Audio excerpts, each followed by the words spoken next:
combined extend your lifespan by 7.5 years. What if I told you the greatest secret to living longer and feeling better has less to do with your diet or exercise and more to do with how you think and feel about aging?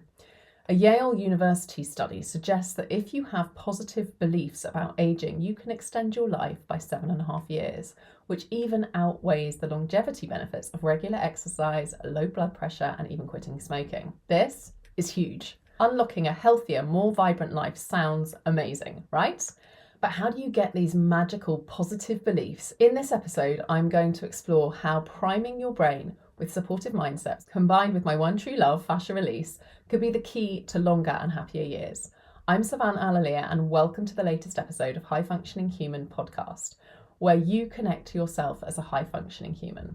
I can hear you say, okay, people have been talking about the power of positivity for years, but extra years of life, really? Well, the amazing thing with this study is that it's about your perception, which thankfully is something you are in control of. And when I say perception, what I am talking about is your perception of aging, and that's what's important here. So let's look at what could be affecting that perception. Aging is often viewed through the lens of time, obviously, yet time itself is a construct, a fluid, subjective thing, which is why summer can feel like a lifetime, and so can a long meeting. Your perception of time is flexible and highly personal. As you get older, for example, time may seem to speed up. This can be because you tend to experience less new or novel things as you age, and so your perception of time can become less and less vivid. But if you presence yourself, that is to really ground yourself in your body so that you are aware of the feelings in your body as you go through life, your experiences of time passing change. You reclaim your awareness of sensation, of movement, and of life unfolding. And when you start to consciously change your discouraging thoughts for more encouraging ones, you'll find your perception shifting and your body will respond to that shift. I've spoken before about fascia release as turning back the hands of time the fun way, and this is why. Because reconnecting with your body, mobilizing your nervous system, and stepping out of pain, you shift out of aging as a slowdown process and into aging as an opening up process. Obviously, I'm just speaking for myself here. You may be different, but when you're younger, you think of adults or parents as a completely separate type of person. They are a grown-up.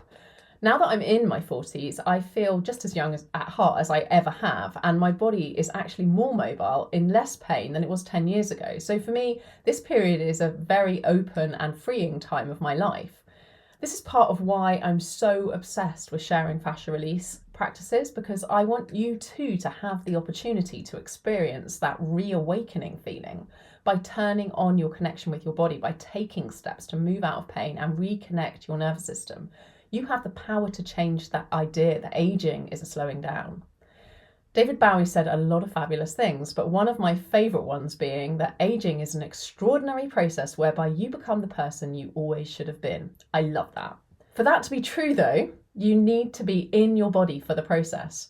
You need to feel alive in yourself. So if those scientists are right, which I believe they are, how are you getting these extra 7.5 years? What has to change? When it comes to the difference between a negative perception and a positive perception, what you're really talking about is the repeated thoughts that you tell yourself.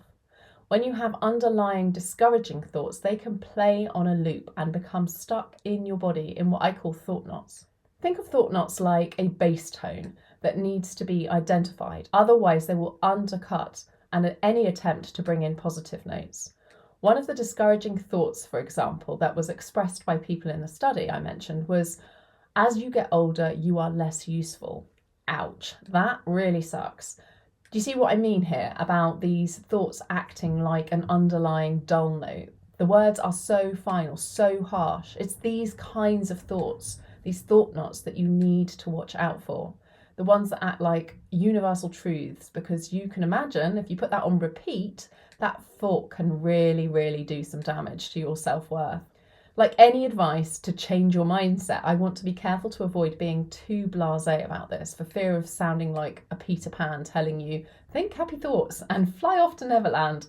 When you're talking about changing the underlying truths that you tell yourself, it's much more than just a surface level thing. It is an in-body process.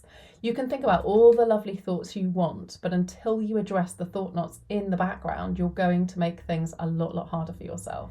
By that, I mean that your fascia has to be with you in this process, because if your fascia is bound in old feelings of that undercutting thought knot, it's going to be getting in the way and holding that frequency and reinforcing that negative thought.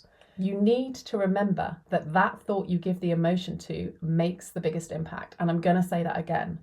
That thought you give the emotion to makes the biggest impact. Why? Because your fascia stores the physical imprint of your thoughts. You need to actively open your thought knot and give it a new emotion. And that needs to become part of your everyday reality, reinforcing these new shifts and emotions. There are many ways to address this stuckness, and you can begin in whatever way feels right. Obviously, I'm going to suggest my own program simply as a place for you to start, because I want to make this process as accessible to as many people as possible, because it really truly can be life-changing. Your face symmetry 2 begins to integrate your body and the intention with which you touch your face.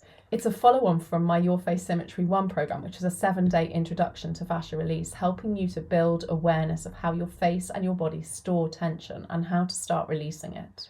This is where embracing the beauty of aging lies. It's so much more than your physical appearance. It's also about changing how you feel inside your body as time moves forward. And if you think about it, what are those extra 7.5 years really about? Instead of just more time on the clock, they are about more life inside your years, where you find beauty in sensation and even in the mundane stuff. I'd love to know what thought knot about aging you are ready to let go of today. Share in the comments.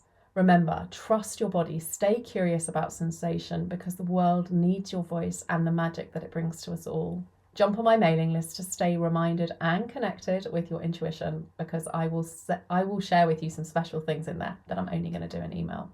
I look forward to chatting with you next time on High Functioning Human Podcast. Take care and talk soon. Priming your brain. I've got one, but I've also got another one. Well, we found a solution. I don't know what's more. Now we have a different problem. Yeah. And that's how the body works, from one step to the next, as is life. I'm out of focus. I'm in focus. I'm out of focus. No, I'm in focus again. Okay, we're good. A completely separate site. I'm just going to do noises now. That's my new idea for these. Just noises. So very well. So people can feel different things from different noises, and it'll all make so much sense to no one.